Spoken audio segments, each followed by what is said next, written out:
Salut à toi YouTube. Bon, aujourd'hui je vais te parler du fameux essuie-glace Mercedes. Très bien connu dans les années 80-90, il était déployé sur tous les modèles. Et cet essuie-glace est une perle d'ingénierie. Alors commençons par le commencement. Cet essuie-glace il est monobras, d'accord. Je vais vous montrer la cinématique de ce truc-là.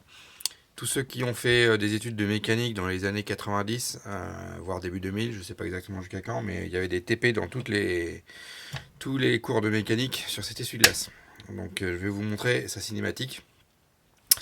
Je vais vous mettre une petite vidéo. Et donc regardez bien, au niveau de la cinématique de cet essuie-glace, il balaye en mono essuie-glace le pare-brise, mais en même temps il y a une translation qui fait que c'est l'essuie-glace à l'époque qui balayait le pourcentage de pare-brise le plus élevé sur une bagnole. C'était le système le plus avancé au monde. Regardez bien la cinématique. On le voit, il y a un mouvement de rotation et un mouvement de translation en même temps de l'essuie-glace. Ce qui fait que au niveau des côtés et au niveau du point central, il est au plus bas, et dans les coins, comme il y a un mouvement de translation supérieur, il vient essuyer aussi les coins. C'est un truc de dingue, il n'y a que les Allemands pour faire ça. Voilà, ce système a été largement déployé, étudié dans tous les lycées de France dans les années 90. Je pense qu'on l'a étudié jusqu'à encore longtemps, à mon avis. Donc je vais vous présenter un petit peu ce truc-là. Donc j'en ai un, il est sorti de ma 190. Voilà, alors je l'ai un petit peu déjà démonté, pré-démonté pour vous montrer. J'ai enlevé la partie tringlerie. On n'a pas besoin de regarder forcément ça, c'est pas ce qui nous intéresse. Et ici, on a la partie moteur. Donc l'essuie-glace lui-même, toute la tringlerie qui vient se fixer sur les barres en métal ici, là, d'accord, voilà, et la partie moteur. Bon, la partie moteur, elle est classique. Voilà, vous enlevez le cache en plastique, vous avez, hop, si je ne fais pas tout tomber, voilà, rien d'extraordinaire, vous avez un moteur, un réducteur, et ça vient actionner l'axe. Rien de compliqué, je vous l'ouvrirai tout à l'heure pour vous montrer un petit peu comment c'est foutu dedans. Ce qui va plus nous intéresser, c'est la partie mécanique. Alors je retourne ici dessous. Alors vous voyez ici, mon essuie-glace il tourne comme ça. Donc ça c'est la partie fixe, d'accord. Ça c'est fixé au châssis de la voiture.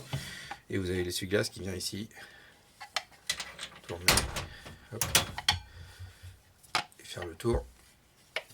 Voilà. Donc là vous accrochez l'essuie-glace jusqu'au bout ici, hop, et vous avez ça va balayer votre pare-brise. Ça se rabaisse ou ça se lève. Alors.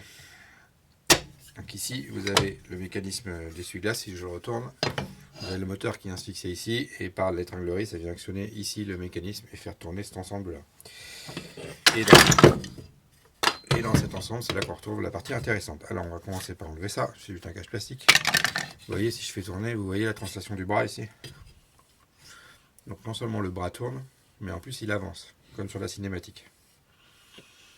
Ok. Donc vous voyez là, je suis à la position repos. Côté conducteur.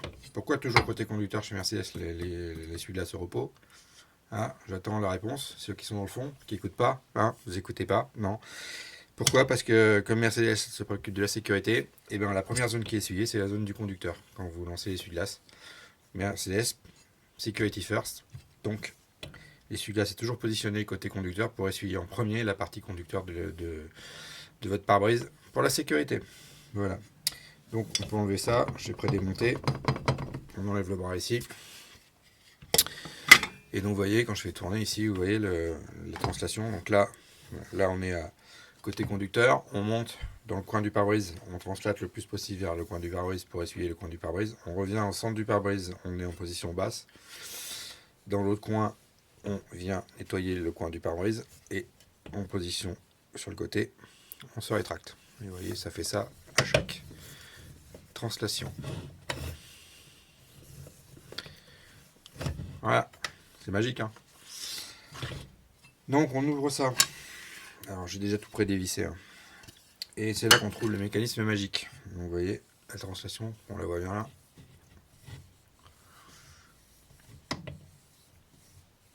Voilà. Donc vous trouvez en fait, je vais vous sortir ça. Alors, on peut le sortir en position milieu. Donc on vire ça de là.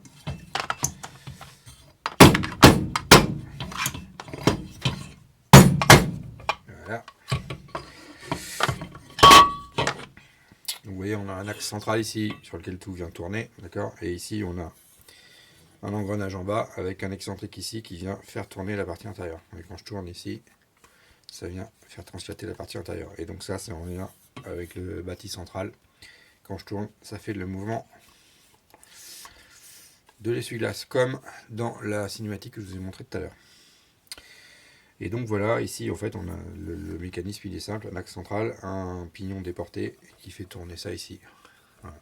C'est beau, c'est simple, c'est de l'ingénierie allemande, c'est génial. Voilà un petit peu comment ça fonctionne. Alors, pourquoi j'ai ouvert ce truc là? Parce que au bout d'un certain nombre d'années, ces trucs là, ils fatiguent. Alors, qu'est-ce qu'on a qui fatigue là-dedans? Bon, déjà, il faut venir graisser ce mécanisme-là, d'accord. Alors, c'est pas celui-là qui s'abîme le plus, mais il faut venir le graisser quand même. On y trouve deux patins ici. Hop. Il y a des parties en rotation, il y a cette partie-là éventuellement à graisser aussi. Donc là, j'ai tout démonté, tout nettoyé à la machine à ultrasons, et il me reste à graisser tout l'ensemble. Pour l'instant, j'ai juste mis le WD-40 pour que ça coulisse. Ici, au niveau de l'axe, alors souvent, ils sont abîmés comment? C'est ces pignons-là qui sont bouffés. Ok, donc là, celui-là, il est nickel. Ils sont en plastique, ces pignons. La plupart du temps. Je pense que sur celui-là, si on va 190, il est en métal. C'est pour ça qu'il n'est pas usé du tout. Donc celui-là est en métal, il n'est pas usé du tout. Alors vous trouvez des kits pour remplacer ces pignons-là. Il suffit de dévisser les vis là et vous pouvez remplacer tout le kit pignon qu'on trouve facilement sur eBay.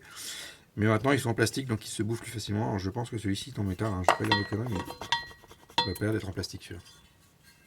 Donc c'est souvent ça qui se bouffe. Cette partie-là, ça s'abîme pas parce que ça c'est en métal. Tout est en métal. On a des patins, je pense, en téflon là-dedans. Donc honnêtement, ça c'est quasiment inusable. Éventuellement changer le joint ici ou le rejointer un petit peu pour éviter que l'eau rentre parce que tout ça c'est au niveau des éléments, donc il ne faut pas que l'eau rentre dans le mécanisme sinon il est mort. Pareil ici, il y a un gros joint qui vient là, hein, que j'ai démonté, je ne sais plus dans quel sens il vient. Il y a un joint qui vient par là pour empêcher l'eau de rentrer dedans. Si vous avez de l'eau qui rentre là-dedans, effectivement c'est mort. Hein. Ensuite ça donc, on positionne ça ici. Au niveau de l'axe, il y a des joints ici toriques que je vais changer. Alors, je vais vous les remontrer tout à l'heure quand je remonterai tout.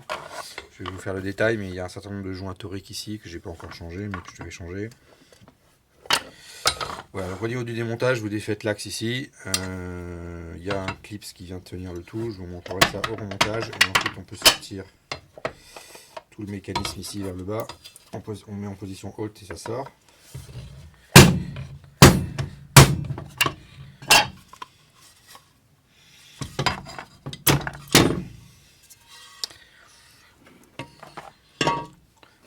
Voilà, en position haute ça sort et à partir de là on peut venir dévisser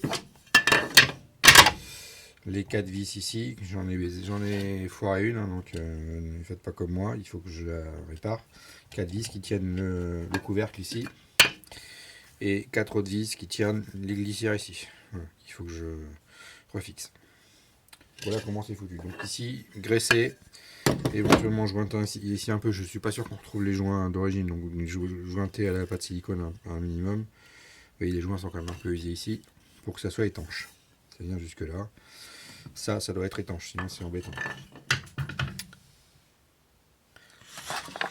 Ici, venir graisser, il faut bourrer ça de graisse hein, pour que ça soit graissé. Voilà. Et il n'y a rien d'autre de particulier à faire, remonter la tringlerie, mais là il n'y a rien de très compliqué. Graisser les articulations, c'est à peu près tout.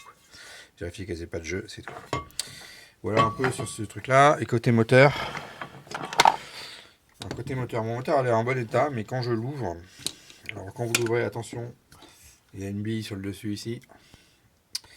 Vous voyez, il y a des contacteurs ici qui viennent faire les fins de course de ce système là. Donc voilà, là j'ai surtout nettoyé les contacteurs pour que ce soit qu'il n'y ait pas de graisse dessus et que ce soit propre. Je suis venu regresser le système. Par contre, ce qui m'embête, c'est que voilà, ici je suis à peu près persuadé que ça c'est usé, je sais pas. Alors vous voyez, celle-ci est en plastique. Et je sais pas si on voit, mais vous voyez ici, je pense qu'il y a de l'usure sur le système. Bon, ça fonctionne encore. Les moteurs se trouvent pour une cinquantaine d'euros, mais alors, comme celui-là c'est du Bosch et ce que je trouve c'est pas de la grosse qualité. Il marchait avant, je vais le laisser. Le jour où il tombe en panne, on le changera. On verra. J'ai pas trouvé cette pièce seule, je trouve que le moteur complet. Donc on va le remonter comme ça. on va remettre de la graisse propre là-dedans. J'ai tout nettoyé, mis de la graisse propre. Il y a un joint qui vient là. Même chose, faut pas que l'eau rentre là-dedans. Tout ça, c'est à la merci des éléments. Donc ce joint-là, on va le réutiliser. J'en ai pas d'autres. Il faudra peut-être en découper un autre, mais on va le réutiliser avec du silicone. Ça ira très bien. Et donc, ça se remonte comme ça. Voilà.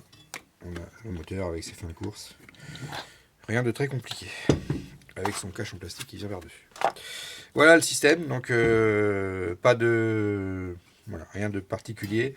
Juste savoir comment le démonter, ça c'est assez important. Je vais vous mettre, il y a un tas de rondelles, de machin dedans, je vais vous mettre l'ordre tout à l'heure pour le remontage, on verra ça juste après.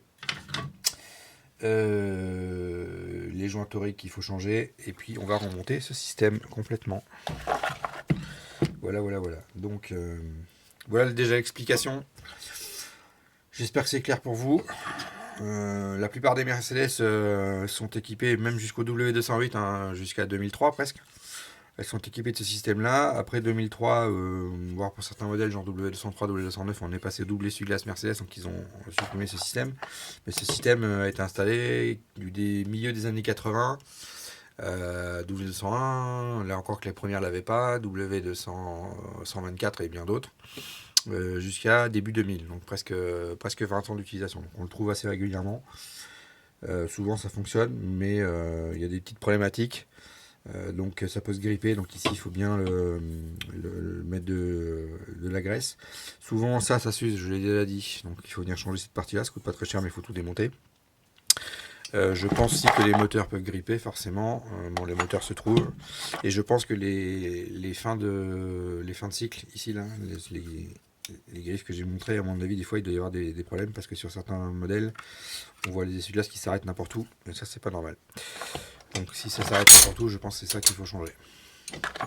Puisque c'est lui qui détermine les points d'arrêt. Voilà ce que je pouvais vous dire là-dessus, les petites problématiques qu'il peut y avoir. Et donc, on va passer au remontage. Alors, au niveau du remontage, bon, je vais pas le remonter tout de suite parce que en fait, je veux repeindre ces trucs-là. Là. Tout ça, là, je vais les repeindre en noir avant de remonter tout ça sur la bagnole. Donc, je fais ça plus tard.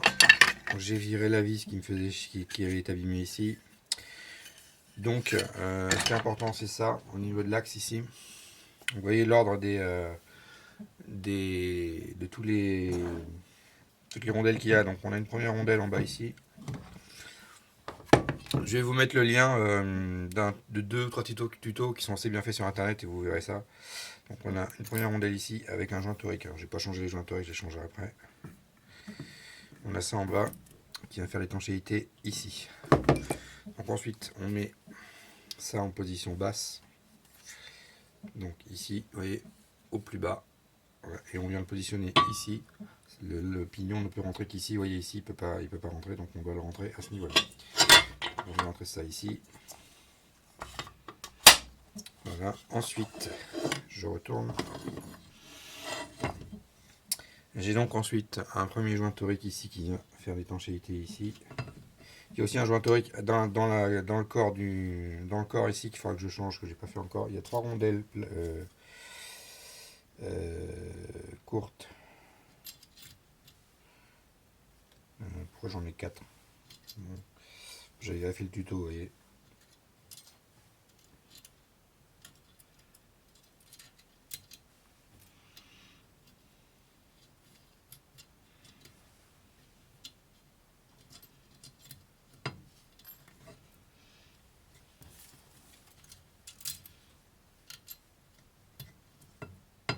Bon, 4.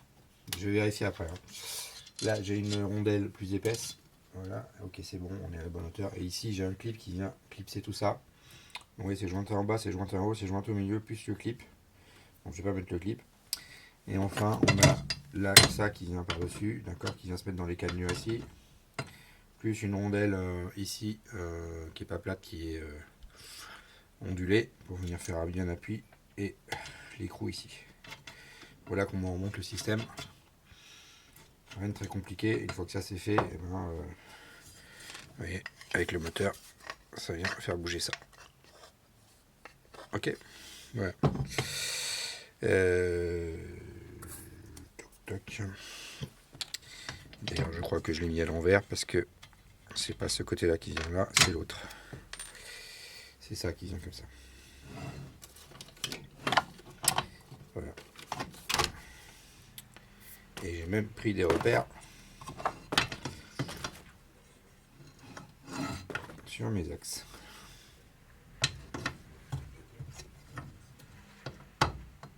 Voilà, ça vient comme ça.